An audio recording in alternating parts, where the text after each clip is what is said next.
Hello, everybody, and welcome to the Investing with IBD podcast, sponsored by Vantage Point. It's August 31st, 2022, and I am your host, Justin Nielsen. And also on the show with me this week, just like every week, it's Arusha Pires, O'Neill Global Advisors Portfolio Manager. How are you doing, Arusha? Hey Justin, I'm doing well. I can't believe the summer is almost over. It's the last day in August.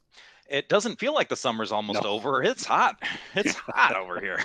So we're looking at a heat wave, and so to that end, I guess we should maybe talk a little bit about what kind of natural disasters are coming up. And on the show, we're going to welcome back Andrew Chanin. Andrew Chanin is the CEO of ProcureAM. Last time we had him on the show, we were talking about UFOs, space, defense, all sorts of things that were really, really interesting. And now, Andrew, you've got something else to share with us. How are you doing, Andrew? I'm doing well, and I'm thrilled to be back. Thanks for having me. Oh, absolutely. So tell us what you've been up to since you've been on the show last. Yeah, so we launched on June 1st, actually, the official start to hurricane season, the the Procure Natural Disaster and Recovery Strategy ETF under the ticker FEMA, FEMA. And this is something that we had been developing for a long time, and it's something that has been kind of around my life, for many years as well. Just personal natural disasters and things like that. And it was something that just made so much sense to combine these various companies from all different parts of the life cycle of natural disasters as an investment thesis for people to be able to consider. And so after several years of working to develop this concept out, we were thrilled to launch this on the NASDAQ. So you mentioned personal natural disasters. Are these ex-girlfriends, or what personal natural disasters did you I guess I need to work on the phrasing there, but during my junior year at Tulane University, we experienced Hurricane Katrina, have? and it was displaced for a long time, and fortunately was able to return to the university for my senior year when things were back up and running. So I experienced that in the local community there that had a very long lasting, devastating impact. And then coming up to New York City after graduation several years later, being right here for Hurricane Sandy and experiencing the many difficulties with that as well. Natural disasters have been something that I've witnessed firsthand and seen how devastating they can be, but also realize that there are a tremendous amount of companies that are in this area that do many different things, from the early stage, which is things like preparation and preparing for inevitable natural disasters, to helping us get through those disasters, and then after that disaster has moved on, helping us get our lives back to normal. And there are many different companies that specialize in these different areas, and helping get us back, get our lives back in order is something that's extremely critical, and something that I think these companies should be championed for the tremendous work that they do for people around the world, as this is truly a global phenomenon, not something that's just local here in the United States. So something that we were excited to be able to bring out for investors. Now, is there a pretty decent correlation between a number of these stocks and like hurricane season, or some other kind of disaster that kind of comes around on a cyclical basis? Yeah, there can be, and I know we'll certainly be speaking about some companies, but there were some companies during the Texas freeze where the Mm. grid went down, that their services were or products were in extreme demand. Some, 6 months back orders for some important goods and services Wow. in order to assist there. Things like generators were extremely critical. So, you saw large sales and spikes of sales when you have events like this, because people realize how important it is to have stable power generation. Companies like Home Depot and others in affected areas can also see increases in revenues as people are doing things like purchasing plywood or paint, or having to purchase many new goods for their home after a storm has passed. And so there are historically numerous types of companies that could see better revenue periods from these direct events. Hmm. Now, how big is the market here? I mean, we certainly think of again, there's more and more dollar signs that get put to a lot of these natural disasters after they happen. You kind of hear about how much damage was done, but in terms of the companies that you're talking about, what kind of market do they have in terms of dollars that they're going after here? So there is a wide range, and there are many different statistics and numbers that people can look at. Roughly over the last several years, there has been roughly over $400 million in damages per day from natural disasters, Per roughly day? 200 per day, Wow. roughly $250 billion per year. And these numbers have gone up significantly from earlier decades, which is one of the reasons that to us this theme made sense specifically at this time. And you look back over since 1980, the cost of natural disasters have been to the U.S. roughly $2.2 trillion total. So that's roughly 42 years. The White House came out in April saying that they believe that by the end of the century, the cost to the U.S. budget alone could be roughly $2 trillion per year. And so when you look at industries and project growth and things like that, it's really important to understand where you are and where things may be headed. And so natural disasters have been increasing in frequency and devastation as well as financial damages. And this is something that governments are taking seriously at the highest levels, understanding that events will happen, but there are things that you can do both from the preparedness side, from the response side, and the repair side that can be planned out, in advance in many cases. So whether you're a small municipality that might be in a high flood zone area or earthquake area, whether you're a national government making sure that you have the capabilities to respond to different types of events, it's tough to find a place in the United States, let alone the world, that hasn't gone through some type of major event just over the last month. You talk about heat and wildfires and droughts that are major issues on the West Coast and even inland and across the South, and flooding in Kansas just the other week. You look around the world, we were talking earlier, roughly 1/3 of Pakistan is underwater from the recent flooding just this Right. week. And these are major issues. These aren't going away, but the way that we can adapt and react to them, it's up to us to come up with those solutions. And there are fortunately many companies around the world that are helping us prepare for these issues today that hopefully can make an impact and minimize effects in the future. And to walk through the process of how you ended up deciding to really focus on this. Now, was it kind of those larger trends that you were just talking about? Was it your personal experiences, or were you maybe hearing from customers that, hey, this is an area where we could use an ETF to help help maybe hedge our portfolio against, or maybe profit off of. What's kind of that process? Because this is it's a really kind of creative approach to a very specific niche in just an investing world.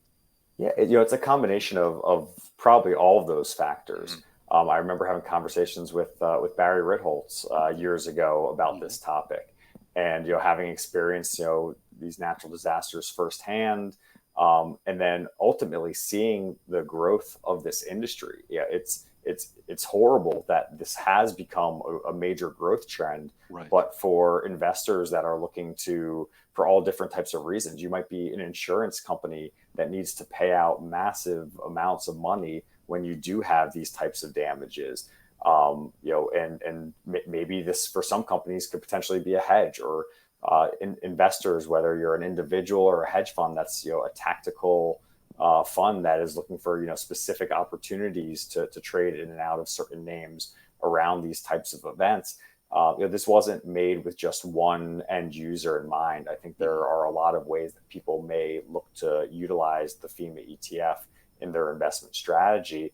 But it was just very surprising that there hadn't been a way of combining these types of companies to build out this theme. So it was something that wasn't just overnight, hey, let's do this, rush and put out an index and launch the fund. This was something that was years in the making, believe it or not.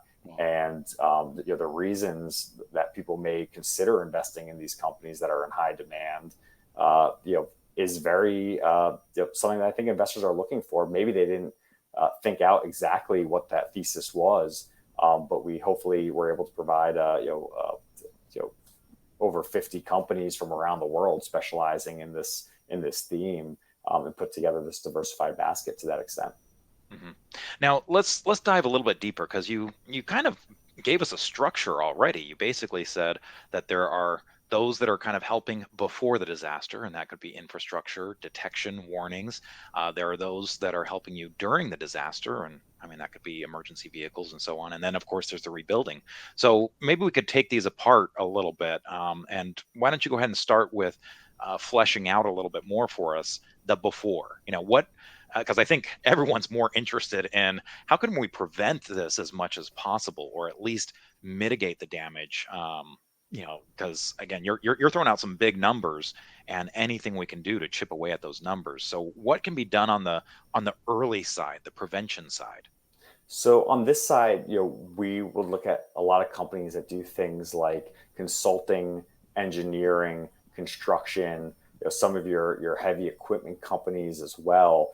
And what they'll do in some cases is work with municipalities, work with governments, work with corporations, and build out plans. Actually, figure out what's going on, what the specific risks to these areas, to these companies, et cetera.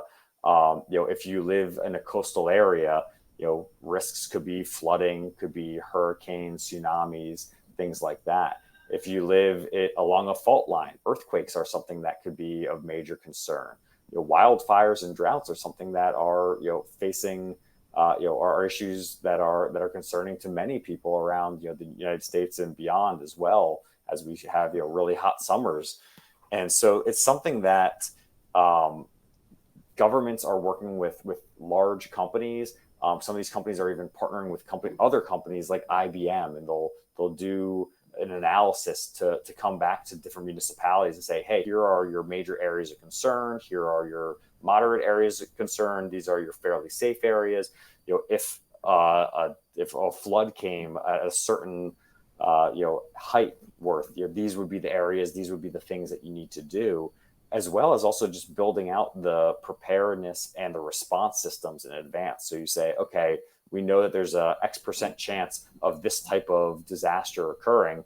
Well, this is what we can do now. So maybe we build higher sea walls. Maybe we build up levees. Maybe we build up drainage capabilities and pipes and things like that, so we can get the water out of these areas faster.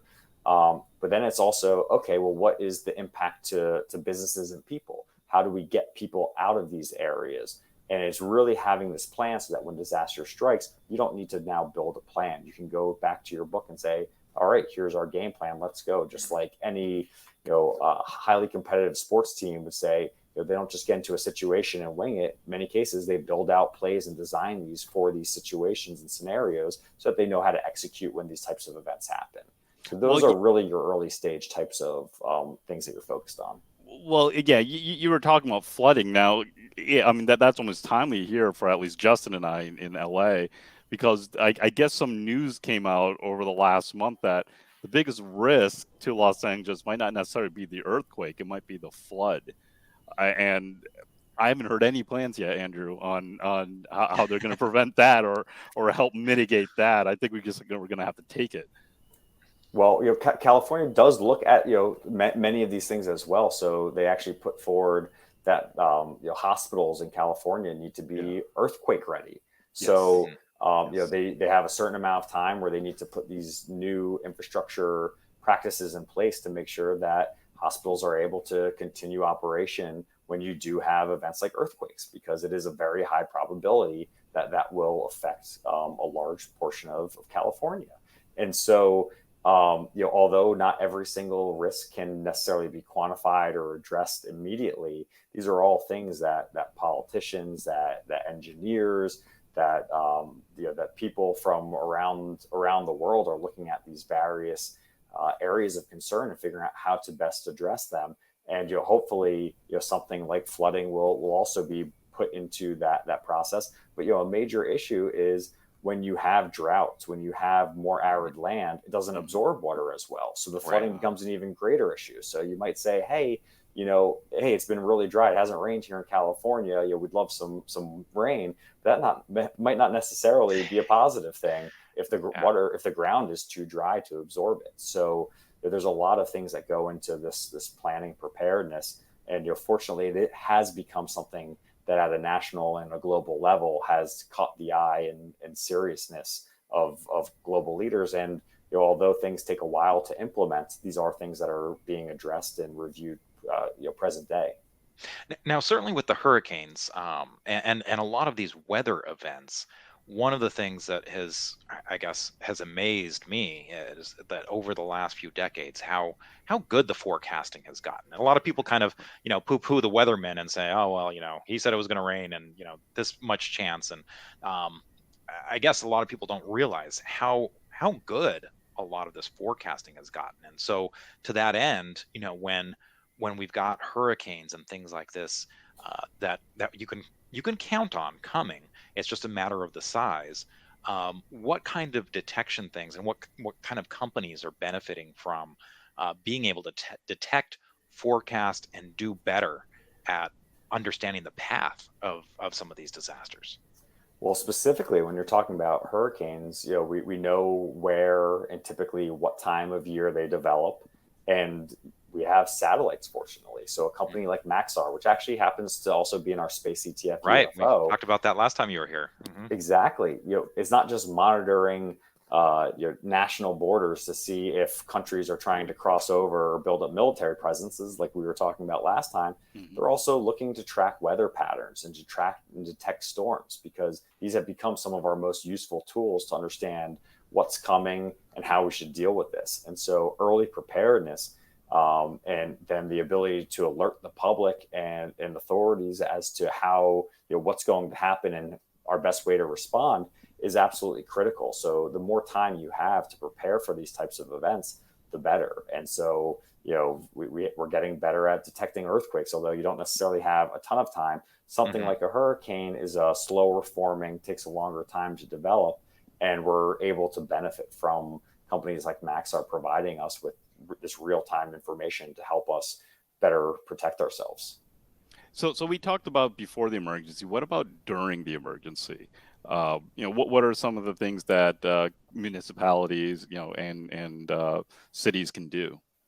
Yeah, so in many cases, you want to evacuate people. So you need to make sure that you have a plan for how to allow people to get out of these potentially affected areas.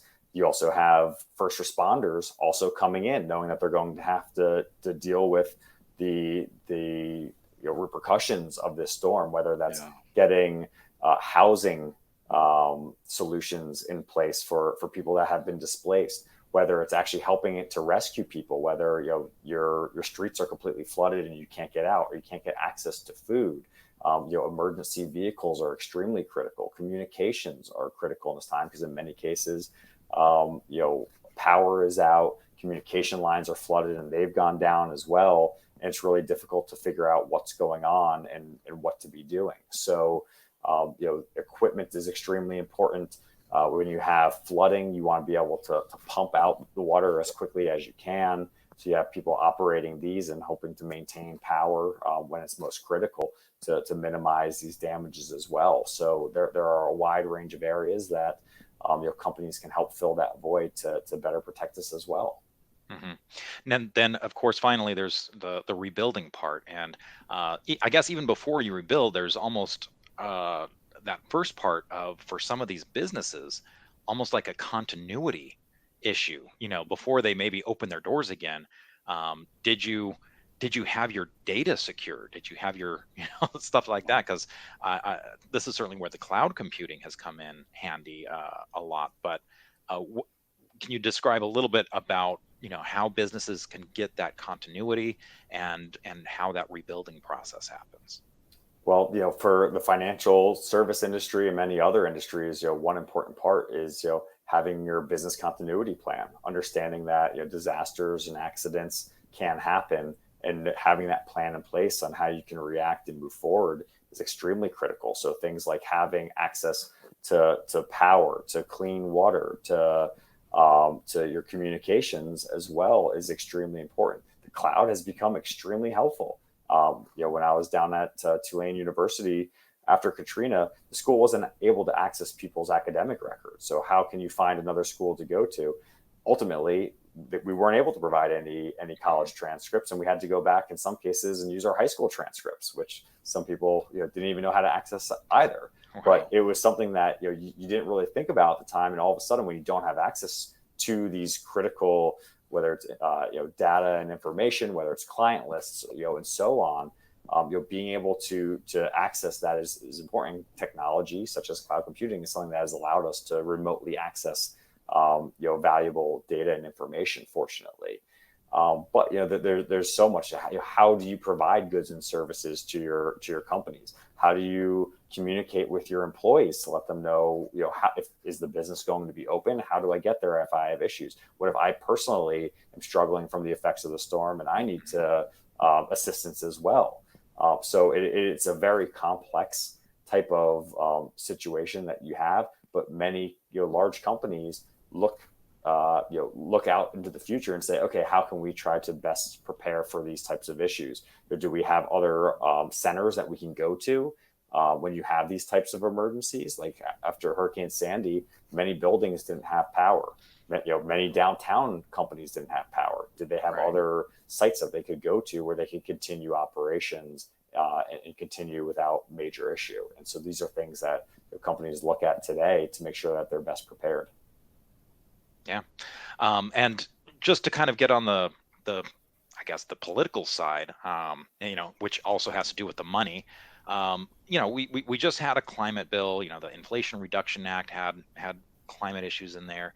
Are there any bills or any talk of policy decisions here having to do with putting more money towards this? Absolutely. And municipalities are doing that, as we speak, and have been doing for years. I really believe, Hurricane Andrew was one of those really big events that, certainly showed South Florida, how devastating a hurricane could be. But Katrina is something that seemed even more of a national attention emergency. And it really put FEMA on the map as well, as this agency that the U.S. has here to help assist with numerous types of natural disasters and other events. And although they did get criticized for different things that they either did or didn't do well enough, it's helped them get a better scope of things that need to be done. So there's all different types of plans. Many of the companies in the FEMA ETF actually do have contracts or have recently had contracts with FEMA. So these things are really important, but modeling is extremely important. After Hurricane Sandy, a lot of insurers said, hey, we're not going to insure these coastal homes unless you do X, Y, and Z to these homes. And so we even see engineering construction standards adapt with time and with more data that we have to say, hey, this is what you can do to better protect your home, your assets, and whatnot. And so we've seen whether the markets force it through, insurances refusing to cover certain types of things, or we see governments get ahead of it and say, hey, it's very likely that, these water levels are going to rise to a certain point, or we're going to experience more heavy winds and tornado types of things here, or earthquakes or drought or flooding. I can't underscore how severe, drought could be a major issue. And that's something that, the FEMA ETF has companies that are also trying to help address that as we go. Yeah. Well, when we come back, we're going to do a little bit of a deeper dive into some of the companies that are making up this new FEMA ETF and get a little bit of the story behind them, how they're helping mitigate some of these disasters. Stay tuned. We'll be right back. Hey, traders. Is inflation hurting you? Have you adjusted your strategies to account for it? Vantage Point can help you beat inflation with patented artificial intelligence. Go to www.freestockcoaching.com and discover how to predict stock market trends 1 to 3 days in advance with up to 87.4% proven accuracy. No matter which way the market moves, Vantage Point's AI can give you a massive edge and help you get ahead of inflation. Go to www.freestockcoaching.com and find your best entries and exits. That's www.freestockcoaching.com. Okay, welcome back to the Investing with IBD podcast, sponsored by Vantage Point. It's your host, Justin Nielsen, here, along with my weekly guest, Arusha Puris from O'Neill Global Advisors. And our special guest this week, returning to the show, is Andrew Chanin. He's the CEO of ProcureAM. And let's see, I kind of ended with the last question last time. So, Arusha, why don't you start us up with the first question this segment? Yeah. So Andrew, with the ETF, was there a kind of a plan with the sector breakdown here, or is that just the way the number of the companies that gets kind of lined up? Because 60% industrials, 15% consumer discretionary, 1% energy. What was there some kind of plan with that part, or that's just kind of the way all the disaster type of companies fall into place? Yeah, so it wasn't necessarily saying, okay, right now the largest sector is industrials, followed by consumer discretionary, Yeah. technology, and then utilities.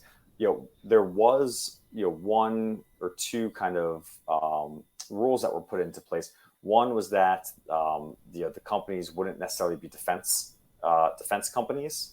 Okay. And then the other was that approaches to call it climate change have really kind of focused on only a few areas, and it's either low carbon or they're doing things specifically that are green, but a lot of them turn out to be renewable energy funds. And I didn't think that we would necessarily be doing the investing community any extra service by just recreating another type of renewable energy fund. And so this really was geared to have an approach that covered natural disasters and how we can prevent them, not necessarily saying, oh, well, if we had less emissions or we had cleaner energy, these events aren't going to happen. It's really the other side of the coin saying these events are going to happen. What are the companies that are going to help prepare, mitigate, defend, and rebuild from these natural disasters? So I'm glad you asked that, because that's a really important aspect. This is something that's very different than what's out there, with a different approach, and that was intentional. That said, energy generation kind of focuses more on mobile energy generation and storage and things like that, as opposed to renewable energy and things like that. Mm-hmm. And since we're kind of getting into the details here, what about the weighting in your ETF? How do you choose the weighting for the stocks? Is it more evenly distributed, or are you saying, hey, these are the areas that we want to focus a little bit more on, or market cap? What's your style there? Equal. Okay. It's an equal weighted fund, so that which rebalances quarterly, reconstitutes annually. Okay. Perfect. Well, let's get into some of the members. So if we kind of break this down again, you gave us that structure early on: the pre, the during, and the post. What company is an example of something, someone that's doing something for the preparation part? Yeah, so back to those kind of construction consulting engineering firms. Some of these really large multinational firms actually cover all three of those areas. Yeah. And they may actually even help in the before, during, and after. And one of those examples is Aecom. So they've been around for many years in its earliest form of the company, back to the early 1900s, actually as an oil company, believe it or not. And as that company evolved over time through acquisitions, through business opportunities and pivots, they became this massive engineering, consulting, construction firm.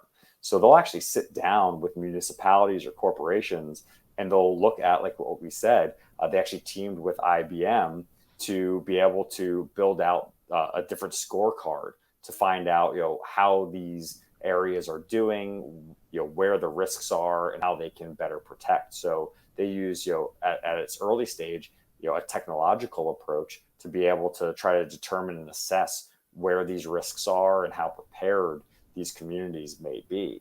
Then they can use their massive stable of engineers around the world and figure out, what the best approach of attack is for better preparing these areas. And in many cases, they can even do the construction of them.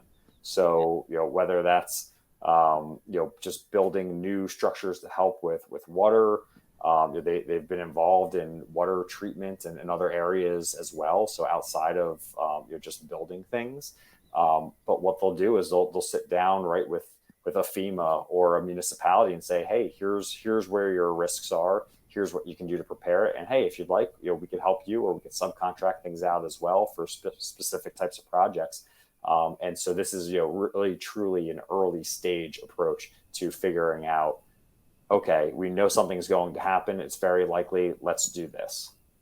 Right. Yeah, unlike a lot of the stocks that we've been looking at, or the stocks that we generally gravitate towards, this one has been doing quite well over the last year and a half.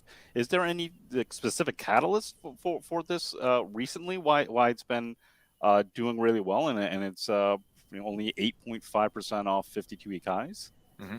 And I should point out that Arusha does have the chart up right now. So for those that are maybe wanting to watch the video, it's at investors.com/podcast, and the ticker symbol on this is ACM. So go ahead, Andrew. There are a lot of reasons, as we've kind of moved out of the pandemic world and into whatever this phase is that we're currently in. New projects are being taken on. This company does mega projects. It's not looking at just building a house here and saying we're done. I mean, right. they're a small project might be building a new sports stadium or something that requires a significant amount of engineering and construction know-how. And these newer structures, you're paying a fortune to build them. They better be as protected as possible to deal with any impending types of natural disasters that could be inflicted on it. So it's something that a company like Aecom is actually recently won as a lead in a joint venture, a contract that's helping with protecting here in the United States to better build and harden infrastructure that we may have. They also have been a very large road builder across the country. And something, if you've been reading the papers over the last couple of weeks, higher temperatures are something that could really play a toll on highways and roads. And we may actually need to be shifting towards newer technologies to make sure that roads are able to withstand these higher temperatures that we've been facing recently. So to the extent that we may need to rebuild more roads more frequently, that's certainly an area that's a side effect of climate change. That could benefit this company, but for all the reasons why it's outperforming the market recently, I couldn't tell you them all, but it certainly has had a fairly strong track record over the last several months. No, it makes a lot of sense. Well, and maybe you could tell us a little bit about for stocks to get included into your index. Is there a certain criteria? I mean, you talked about some of the things that you don't let in because you didn't want to basically turn into a renewable energy ETF or something like that. But is there a certain amount of revenue that you're looking for that is specific to this disaster preparedness? Because I imagine Aecom is doing a lot of things that maybe are outside of that purview. So is there a certain percentage of revenue, or how do you decide, hey, there's enough of what they're doing that overlaps with our investment thesis here that it gets included?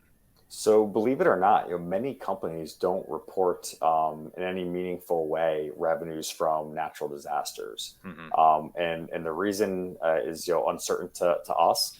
So we look for different things like keyword searches to build out the universe. And once the universe is built out, it's understanding does that actually play a major role for these various parts of the natural disaster life cycle, or is it just a very small part of a business?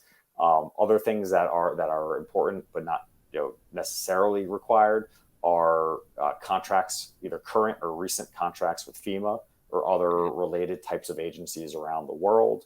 And then there are these other searches as well for things like energy, mobile energy providers. So that's how you have a company like a Generac in the fund.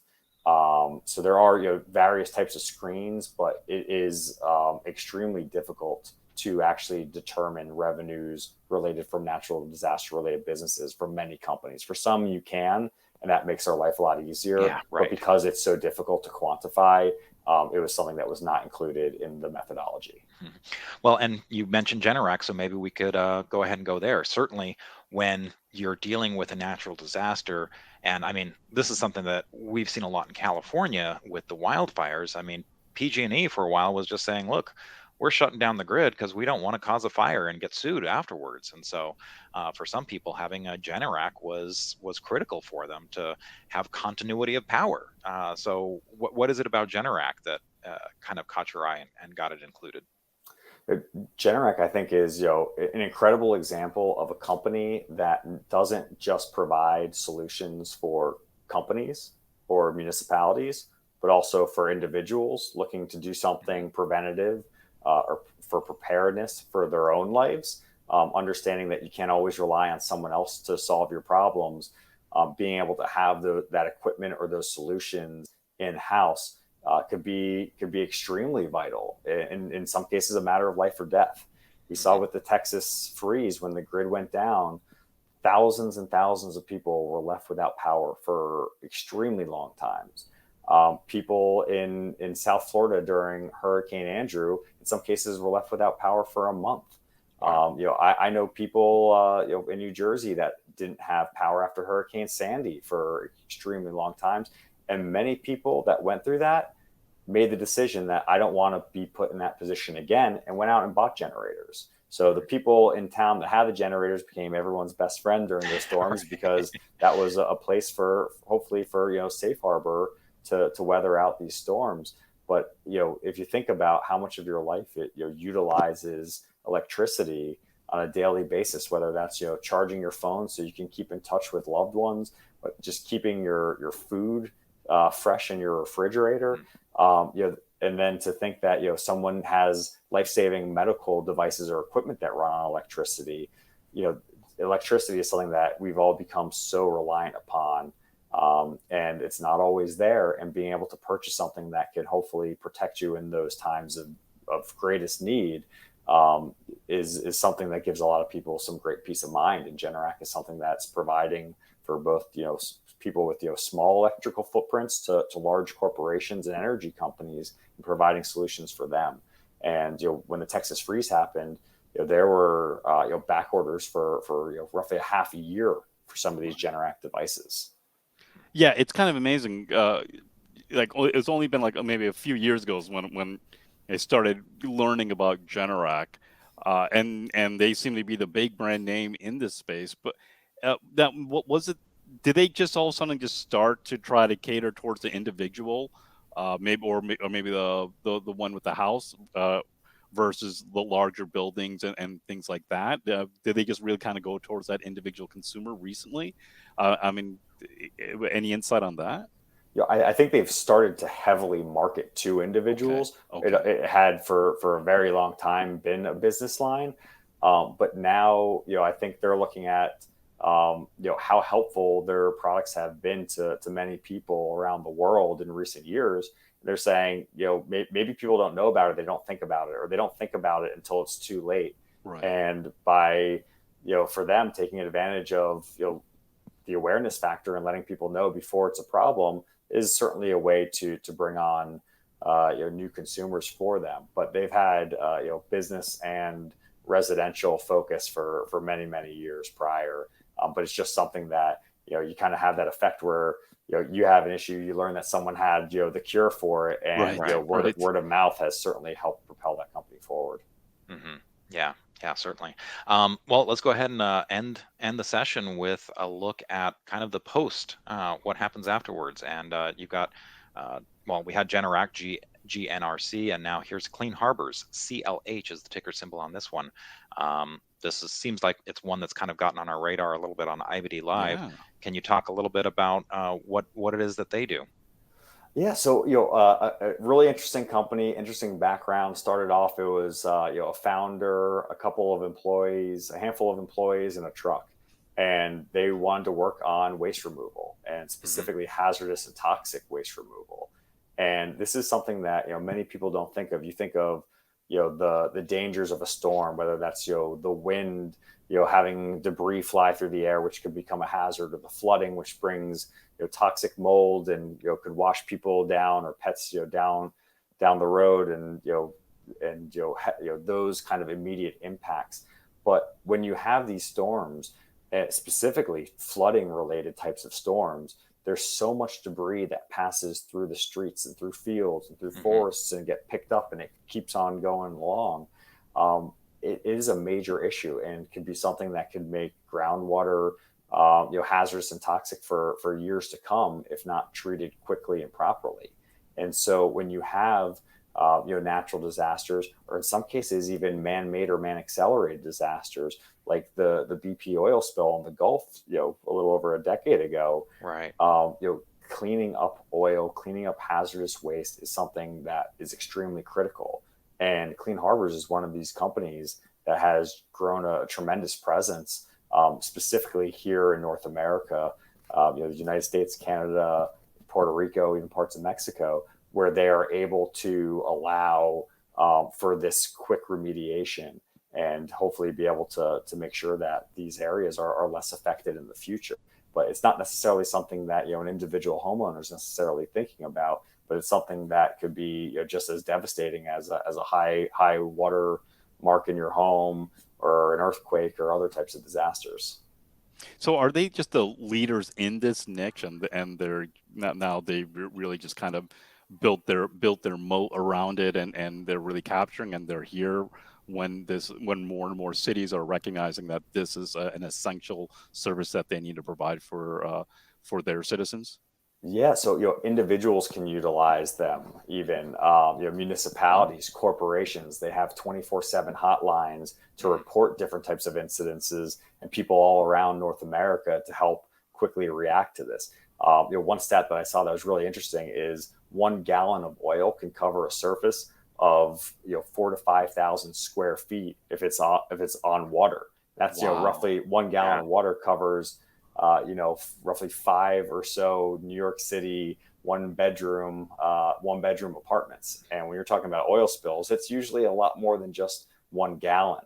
And so having quick response times, if it's water, oil can spread 10 to 20 miles in a day, depending on currents and where it actually occurs. So having a quick response, sometimes also pairing with other types of companies that can also help build up coastlines, so you can kind of contain the spread, and other things become very critical. But it's something that is maybe an afterthought for many people. You just see kind of the devastation to your home and try to figure out how to fix your home. But it's one of these things that can be extremely toxic, that you might not necessarily realize as much. And companies like Clean Harbors are there on call, waiting to help with any types of cleanup efforts.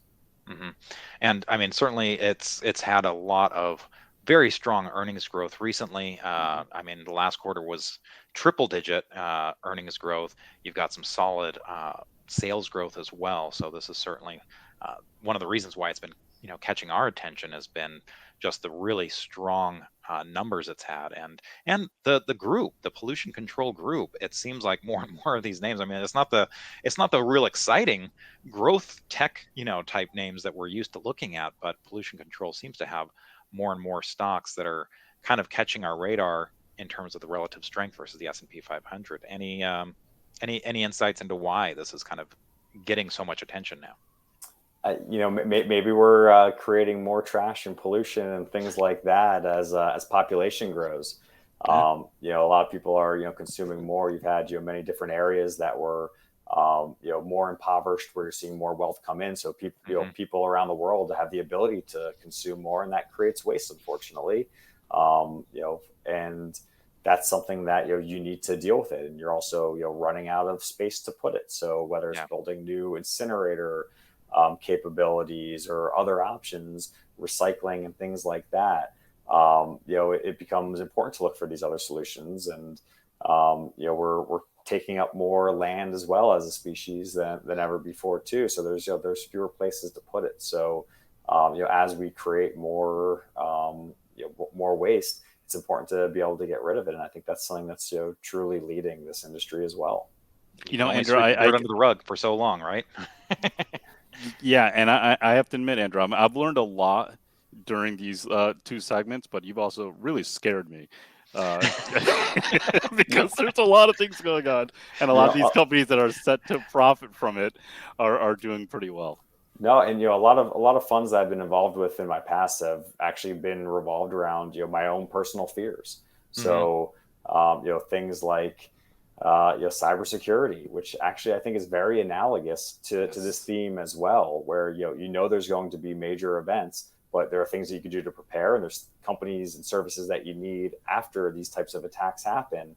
A lot of investment ideas that I'm very interested in historically have been ones that are areas that are hopefully protecting me, or maybe potentially hedging me from some of these other types of fears that can be out there. Well, nothing wrong with kind of going with what's personal to you. Certainly that's worked for a lot of investors in the past. So, Andrew, got to thank you once again for coming on. It's always a pleasure hearing what you're up to and what new things you've got kind of on your radar. And thanks for doing the deep dive on all of this stuff and how this could be a big investment for the future for a lot of people. And it's I want to kind of stress this isn't about profiting from disaster, but to your point, this is about investing in companies that are doing something about it. Absolutely, and I appreciate that you recognize that, because I think there can be confusion, but many of these companies should be championed for these efforts, and for them to have strong capitalization, and fundamentals like that, help them be better prepared in the future, build out facilities, build out factories, increase inventory, hire personnel that can help us deal with this as well. So it's important for these companies to be around for our benefits as well. Yeah. Well, great having you back on the show, Andrew. We'll see you again soon, I'm sure. Look forward to it. Thank you. Okay. And when we come back, Arusha and I are going to take a look at the market, talk about a disaster. So stay tuned. We'll be right back. Hey traders, is inflation hurting you? Have you adjusted your strategies to account for it? Vantage Point can help you beat inflation with patented artificial intelligence. Go to www.freestockcoaching.com and discover how to predict stock market trends 1 to 3 days in advance with up to 87.4% proven accuracy. No matter which way the market moves, Vantage Point's AI can give you a massive edge and help you get ahead of inflation. Go to www.freestockcoaching.com and find your best entries and exits. That's www.freestockcoaching.com. Okay, welcome back to the Investing with IBD podcast, sponsored by Vantage Point. It's Justin Nielsen here, along with Arusha Pierce from O'Neill Global Advisors. And Arusha, it was kind of a rough week this past week since we were on last. I mean, things were looking like a typical pullback, and they just got ugly after Jackson Hole and just kept going. So let's maybe pull up the NASDAQ for those that are watching on investors.com/podcast. And let me get your thoughts on what's happening here. Yeah, so we had that counter trend rally, right? And it was a rally. It's always hard to know whether it's a beginning of a bull market or a bear market rally. But I think we were all kind of leaning towards it's a bear market rally, simply because there are a lot more defensive related industry groups that were near the top of the list than anything else. But uh, both the Nasdaq and S&P ran up to resistance, and so for the Nasdaq, it ran up to around that 13,000 area, got pretty close to the 200-day moving average, and then pulled back. Now, that's all normal action. That's all was expected action. The problem is we don't know how far they're always going to pull back, and this time it always kind of like how it surprised us to the upside, how far it went up. It surprised at least myself to the downside, especially after Chairman Powell, gave his 8 minute and 30-second speech. 8 minutes and 30 seconds that will go down in infamy. So yeah, I do feel like there was reason to be cautious as we approached the 200-day line and those resistance levels. But yeah, I was kind of surprised with the speed with which it went down too. We actually, as of yesterday, we were off 10% on the Nasdaq from the August 16th high.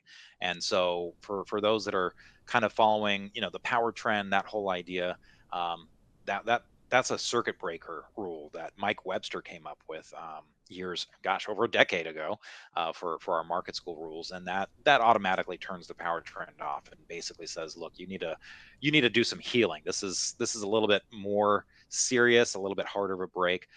Now, certainly it could be capitulation. The selling could be over, and we could go up from here, but it still seems like it's harder and harder to find setups.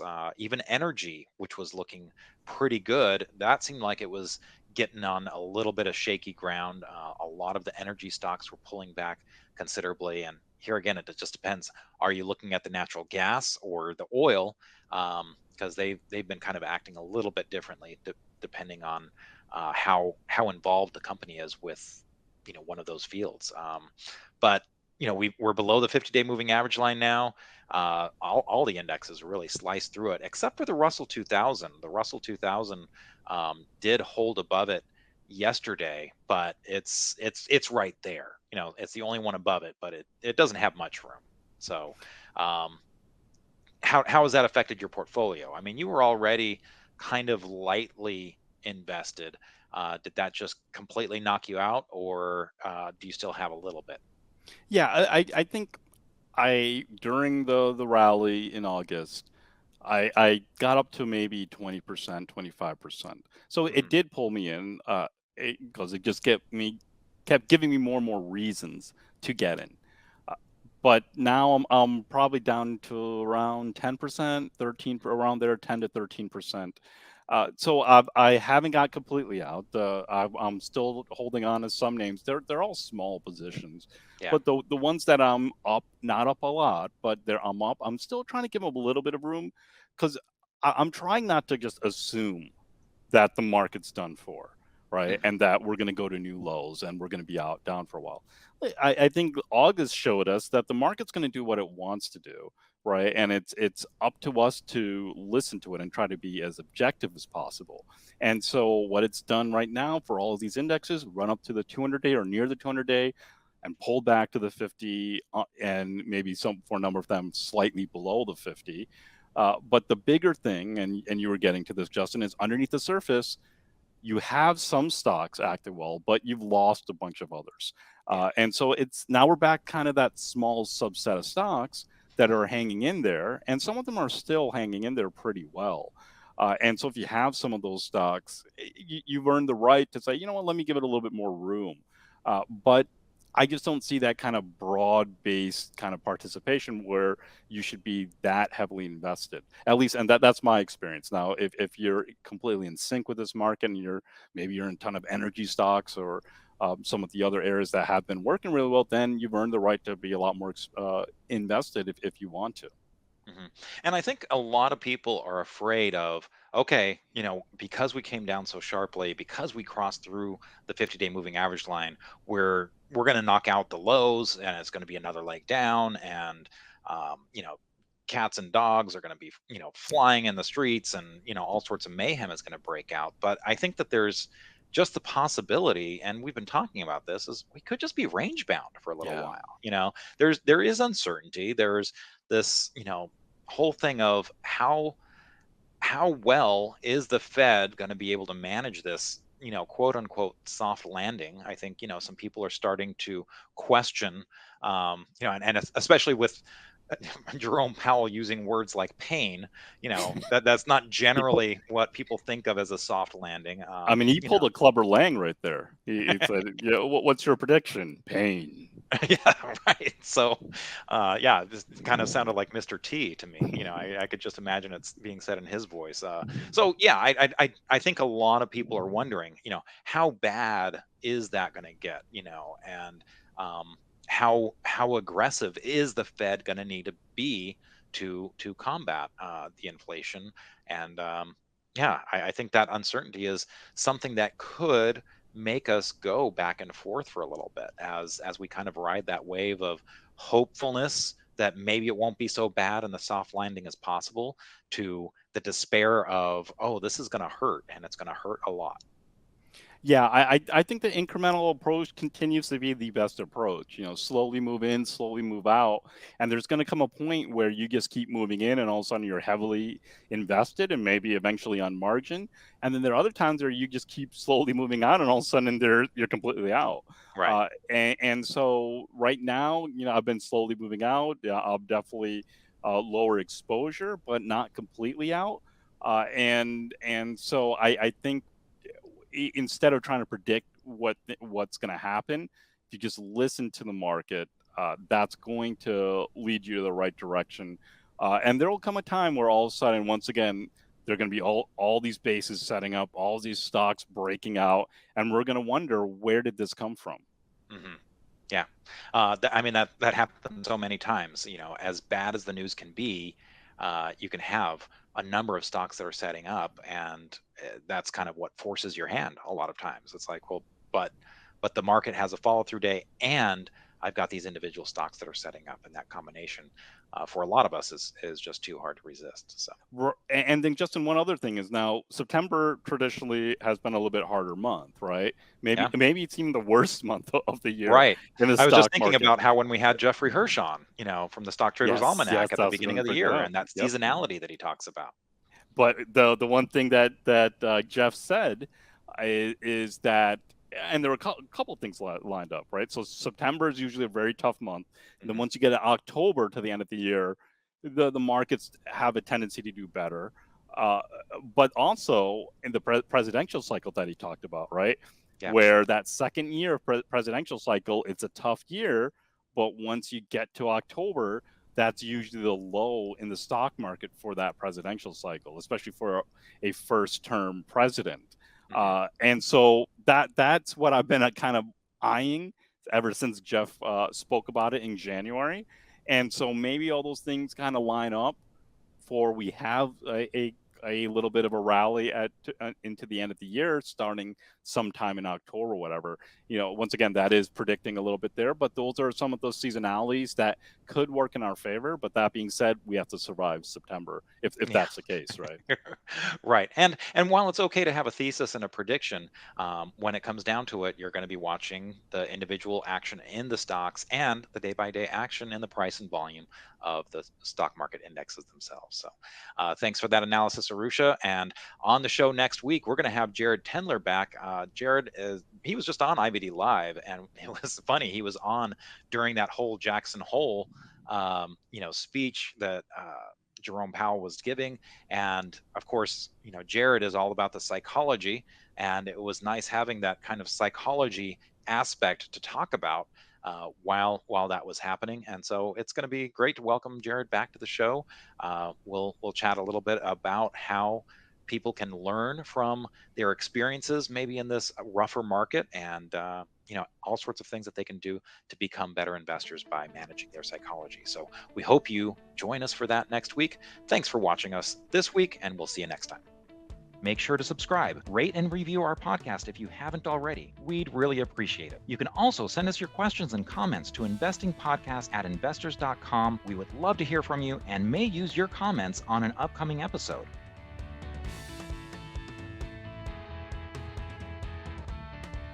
Hey everyone, thanks so much for watching Investors Business Daily on YouTube. If you want to watch more videos, make sure you hit that subscribe button so you don't miss a thing.